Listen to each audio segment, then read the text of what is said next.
رمضان رمضان رمضان يا حبيب رمضان رمضان ليتك دوما قريب.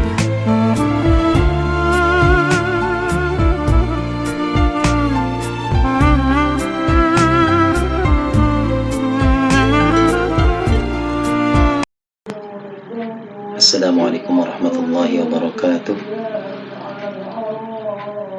Bismillah, alhamdulillah, wassalatu wassalamu ala rasulillah wa ala alihi wa sahbihi wa mawala, amma ba'du.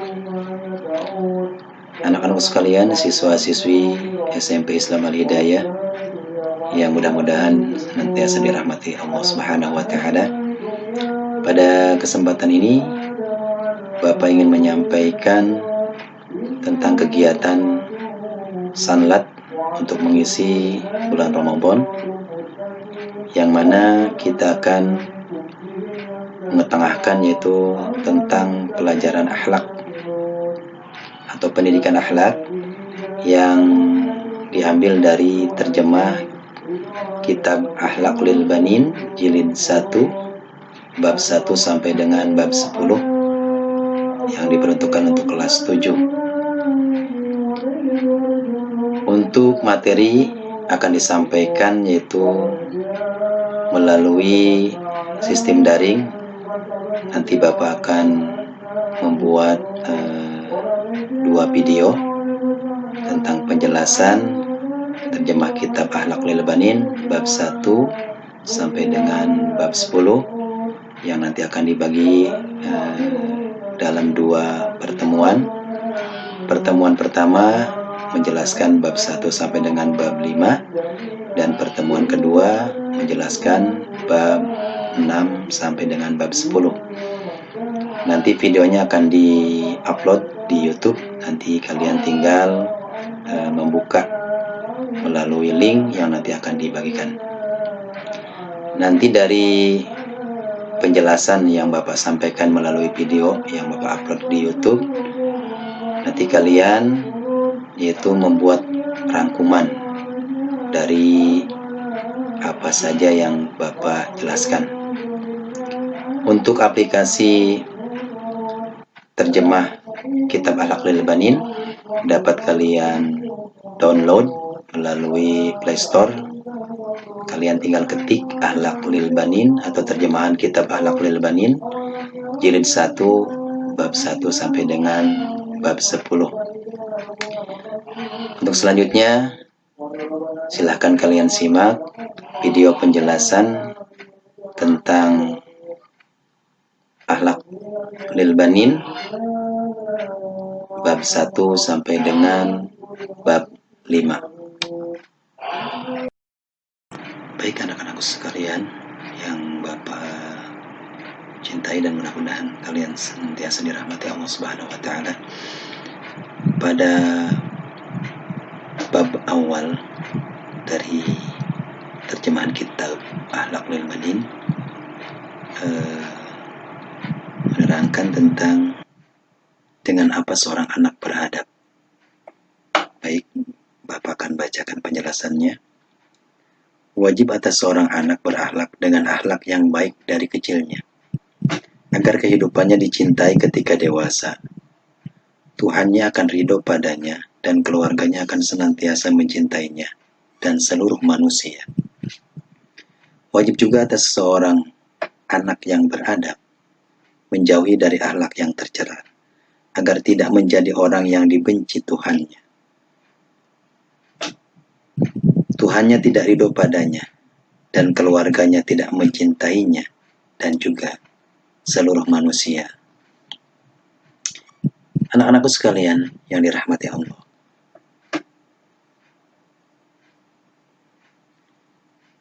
bagi seorang muslim sudah sepatutnya lah kita memiliki akhlak yang baik, dan akhlak yang baik itu harus kita tanamkan dari semenjak kita kecil, agar nanti ketika dewasa, kalau kita sudah terbiasa menanamkan akhlak, adab, sopan santun yang baik akan terus dibawa sampai kita dewasa nanti. Rasulullah SAW diutus ke muka bumi ini adalah untuk menyempurnakan akhlak yang mulia. Innama bu'ithu liutamima makarimal akhlak. Sesungguhnya aku, kata Rasulullah, diutus ke muka bumi ini yaitu untuk menyempurnakan akhlak. Maka dari itu, kita sebagai seorang muslim harus mempunyai akhlak yang baik sesuai dengan apa yang diajarkan oleh baginda Rasul. Karena sebaik-baik akhlak adalah akhlak baginda Rasul. Karena akhlak baginda Rasul adalah diambil dari Al-Quran. Jadi contoh akhlak yang baik yang perlu kita tanamkan sejak kita kecil, sejak kalian kecil, adalah akhlak yang dicontohkan oleh baginda Rasulullah Sallallahu Alaihi Wasallam. Mudah-mudahan kalian semua termasuk kepada anak-anak yang mempunyai akhlak yang baik. Baik anak-anakku sekalian yang soleh dan soleha, pada bab yang kedua dari kitab Akhlaq lil Banin, yaitu menerangkan tentang anak yang santun dan beradab. Bapak akan bacakan poin-poinnya.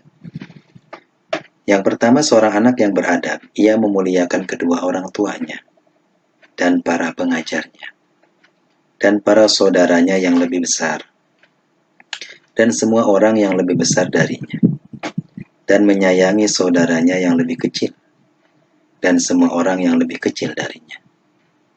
Dan seorang anak yang beradab selalu jujur dalam setiap perkataannya dan bertawadu atau rendah hati kepada sesama manusia dan bersabar atas gangguan dan tidak memutuskan hubungan dengan anak-anak tetangga, tidak pula berkelahi bersama mereka, dan tidak meninggikan suara apabila sedang berbicara atau tertawa.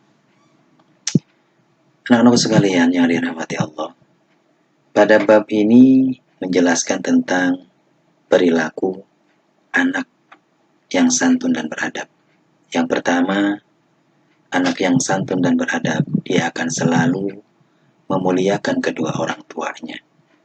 Dia akan selalu taat dan patuh kepada orang tuanya, menuruti semua perintah orang tuanya, selama perintah orang tuanya tidak bertentangan dengan agama. Kemudian yang kedua, anak yang santun dan beradab, dia akan memuliakan guru-gurunya. Dia akan hormat dan juga patuh kepada guru-gurunya, karena dia tahu, dia sadar,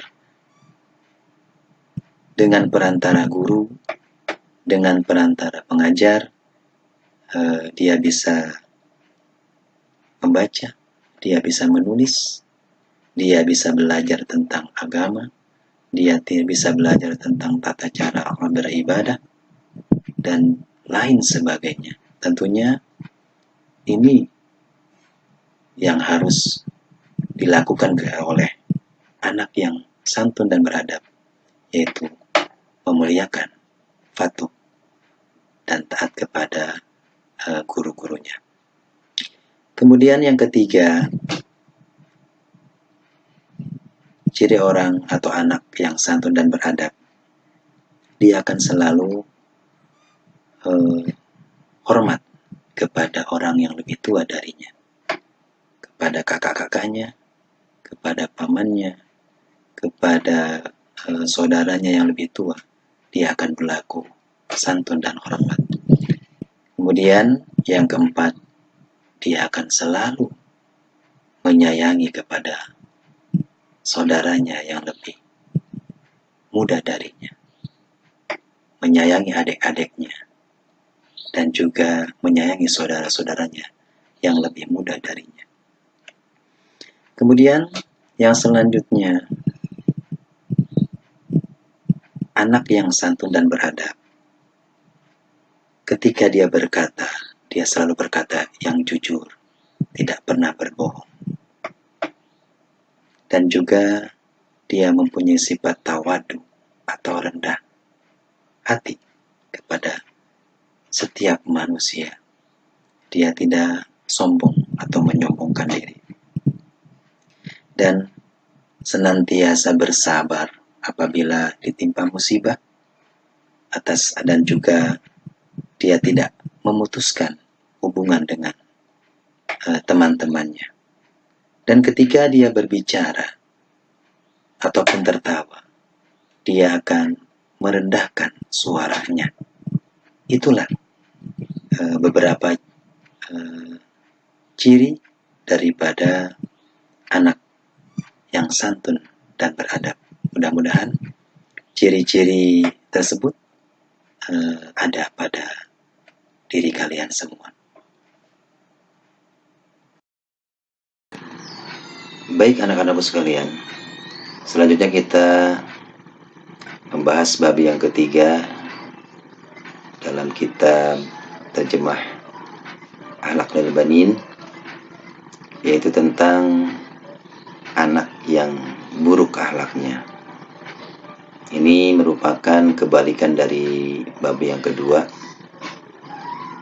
yang menjelaskan tentang anak yang sopan dan beradab. Pada bab ini menjelaskan tentang karakter atau perilaku, sifat daripada anak yang buruk akhlaknya. Bapak akan bacakan. Seorang anak yang jelek, ia tidak beradab kepada kedua orang tuanya dan para ustadznya. Ia tidak menghormati orang yang lebih tua darinya. Ia tidak menyayangi orang yang lebih muda darinya. Ia selalu berbohong apabila berkata-kata dan mengangkat suaranya apabila tertawa. Dan ia suka memaki dan berkata yang tercela, dan bertengkar serta memperolok-olok orang lain. Dan ia menyombongkan diri, dan ia tidak malu kalau berbuat yang tercela. Dan ia tidak suka mendengar nasihat. Dari penjelasan ini tentunya kalian semua harus menjauhi sifat-sifat yang tercela ini, agar kalian tidak disebut atau tidak termasuk ke dalam anak yang buruk akhlaknya. Karena anak yang buruk akhlaknya, dia tidak akan menghormati kepada kedua orang tuanya. Dia tidak akan patuh kepada orang tuanya. Dan juga tidak menghormati kepada guru-gurunya. Kepada yang lebih tua dia tidak menghormati. Kepada yang lebih muda dia tidak menyayangi. Dan juga tidak bisa menjaga lisannya. Kalau tertawa, selalu terbahak-bahak. Tidak bisa merendahkan suaranya. Dan juga suka mengejek orang lain. Kalau berbicara, selalu berdusta. Dan dia tidak malu atas semua perbuatan tercelanya. Dan dia tidak suka apabila diberikan nasihat oleh orang lain. Dan kita tahu bahwa berbohong adalah merupakan salah satu tanda daripada sifat orang yang munafik. Sebagaimana dijelaskan dalam hadis, ayatul munafiki thalathun, idza hadasa kadzaba. Salah satunya adalah ciri orang munafik. Apabila dia berbicara, dia selalu berdusta. Dari sifat anak yang tercela, salah satunya adalah dia suka berbohong. Berbohong adalah merupakan sifat daripada orang munafik. Untuk itu, kepada kalian semua, jauhilah sifat-sifat daripada anak yang buluk akhlaknya. Mudah-mudahan kalian bisa menjaga daripada sifat-sifat yang tercela yang dijelaskan di bab yang ketiga dalam kitab terjemah Akhlak lil Banin. Baik anak-anakku sekalian yang soleh dan soleha, kita memasuki bab yang keempat dari terjemah kitab Akhlak lil Banin, yaitu menceritakan seorang anak wajib beradab sejak dari kecilnya. Bapak akan bacakan. Ahmad seorang anak kecil, akan tetapi ia beradab. Oleh karena itu ayahnya mencintainya, dan ia juga suka bertanya dari segala sesuatu yang ia tidak mengerti. Pada suatu hari ia berjalan-jalan bersama ayahnya ke kebun, maka ia melihat pohon bunga yang indah. Akan tetapi pohon itu bengkok. Maka Ahmad bertanya, betapa indahnya pohon ini. Akan tetapi mengapa ia bengkok, wahai ayah? Sang ayah menjawab, karena tukang kebun tidak memperhatikan serta tidak meluruskannya semenjak dari kecilnya, maka jadilah ia bengkok. Lebih baik kita meluruskannya saja sekarang, ujar Ahmad.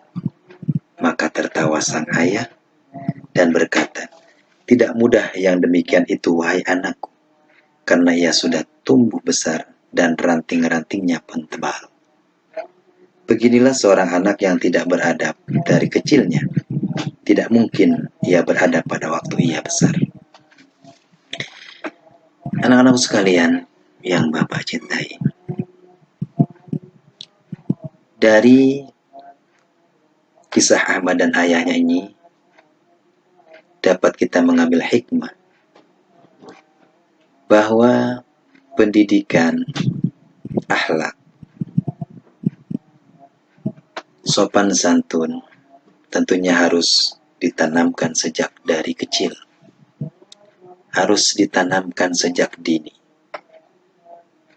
harus kita biasakan sejak dari kita kecil. Karena apa? Kalau kita tidak menanamkan adab, sopan santun, akhlak yang baik sejak dari kecil, maka nanti kalau kita sudah dewasa, untuk memperbaiki akhlak yang tidak kita miliki sejak kecil akan sangat sulit sekali. Ini dicontohkan dengan kisah Ahmad dengan ayahnya yang melihat pohon bunga. Kita ibaratkan pohon bunga itu sebagai seorang anak, dan tukang kebun itu sebagai orang tuanya. Ketika pohon bunga tidak diurus, atau pohon bunga yang bengkok dari kecil tidak diurus, tidak diluruskan oleh tukang kebunnya, maka ketika sudah besar, pohonnya akan terus bengkok dan akan sangat sulit untuk meluruskannya.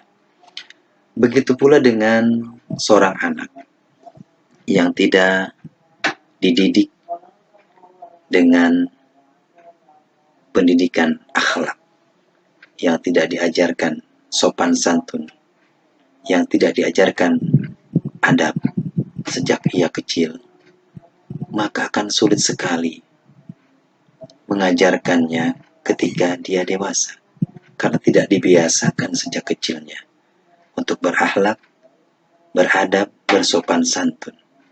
Maka dari itu, dari sekarang, marilah kalian tanamkan sikap, sopan santun, adab, dan juga akhlak yang baik. Baik ketika kalian di rumah, di lingkungan, di masyarakat, di sekolah, dan lain sebagainya. Tanamkan akhlak yang baik, sopan santun, dan adab itu dimanapun kalian berada.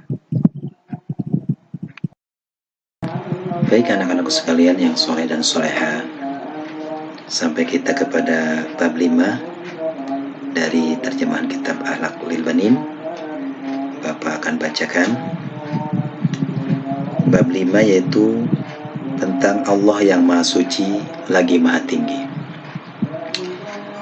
Wahai anak yang mulia, Allah yang Maha Suci lagi Maha Tinggi, Dia yang menciptakanmu dan membaguskan rupamu dengan memberi kedua mata kepadamu. Dengannya kamu bisa melihat segala sesuatu. Dan kedua telinga, dengannya kamu bisa mendengar suara. Dan lisan yang dengannya kamu mampu berbicara. Dan kedua tangan yang dengannya kamu mampu memakai untuk aktivitasmu. Dan kedua kaki yang dengannya kamu bisa berjalan. Dan akal yang dengannya kamu mengetahui yang baik dari yang buruk. Dan dia memberi nikmat atasmu berupa kesehatan yang sehat, serta meletakkan rasa sayang di hati kedua orang tuamu, sehingga mereka mendidikmu dengan pendidikan yang baik. Maka wajib atasmu untuk mengagungkan serta mencintai Tuhanmu, dan engkau mensyukuri atas segala nikmat-nikmatnya, dengan kamu mematuhi segala perintah-perintahnya dan menjauhi segala larangan-larangannya. Dan juga kamu mengagungkan seluruh para malaikat-malaikatnya, rasul-rasulnya, nabi-nabinya, dan seluruh orang soleh dari semua hamba-hambanya. Dan kamu cintai mereka karena sungguhnya Allah yang Maha Tinggi mencintai mereka. Apabila kamu telah mencintai Tuhanmu dan mematuhi segala perintah-perintahnya, serta menjauhi semua larangan-larangannya, Dia akan menambah nikmat-nikmatnya kepadamu dan menjadikanmu orang yang dicintai di antara manusia, serta menjagamu dari segala gangguan dan memberimu segala apa-apa yang kamu mau daripada rezeki atau yang lainnya. Anak-anakku sekalian yang dirahmati Allah, pada bab 5 ini menjelaskan tentang akhlak kita kepada Allah Subhanahu wa Ta'ala. Allah menciptakan manusia, Allah menciptakan kita dalam bentuk yang paling sempurna. Laqad khalaqnal insana fi ahsani taqwim. Sungguh Allah telah menciptakan manusia dengan bentuk yang sebaik-baiknya. Kita diberi panca indera oleh Allah Subhanahu wa Ta'ala. Diberi mata sehingga kita bisa melihat. Diberikan telinga untuk mendengar. Diberikan mulut untuk berbicara. Diberikan kaki untuk berjalan. Diberikan tangan untuk beraktivitas.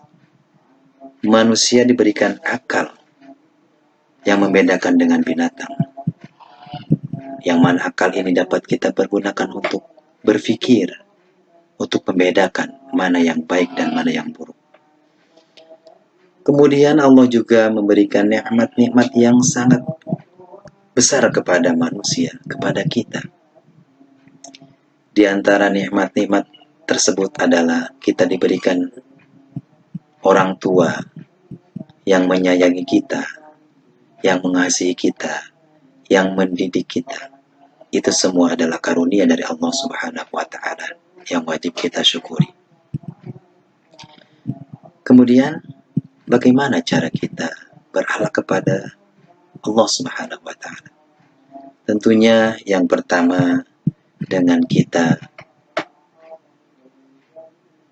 bertakwa kepadanya, kita beriman kepadanya, kita jalankan semua perintahnya, kita jauhi segala larangannya. Kemudian terhadap nikmat-nikmatnya, tentunya kita harus mensyukurinya atas segala karunia dan nikmat yang telah Allah berikan kepada kita. Karena dengan kita bersyukur atas nikmat yang telah kita rasakan, atas nikmat yang telah diberikan kepada kita, tentunya Allah akan menambah nikmat-nikmatnya. Tapi sebaliknya, apabila kita kufur kepada nikmat-nikmat yang telah Allah berikan, kita tidak bersyukur atas nikmat yang telah Allah berikan kepada kita, maka ingatlah ajab Allah itu teramat pedih. Sebagaimana firman-Nya, la in syakartum la azidannakum wa la in kafartum inna adzabi lasyadid. Apabila kamu bersyukur atas nikmat-nikmat yang telah aku berikan kepadamu, maka aku akan menambah nikmat-nikmat itu. Tetapi kalau kamu kufur atas nikmat-nikmatku, maka ingatlah ajab Allah itu teramat pedih. Mudah-mudahan kalian semua, kita semua termasuk ke dalam golongan orang-orang yang mensyukuri nikmat-nikmat Allah Subhanahu wa Ta'ala. Demikian anak-anak sekalian penjelasan tentang terjemah kitab Akhlaqul Banin bab 1 sampai dengan bab 5. Mudah-mudahan dari apa yang telah Bapak jelaskan dapat kalian ambil pelajaran dan juga hikmahnya, dan juga dapat kalian terapkan dalam kehidupan kalian sehari-hari, tentunya yang berkenaan dengan akhlak atau adab, baik adab kalian di rumah, di lingkungan, dan juga di masyarakat, serta adab kalian dimanapun kalian berada. Wallahu muwaffiq ila aqwamit thoriq. Wassalamualaikum warahmatullahi wabarakatuh.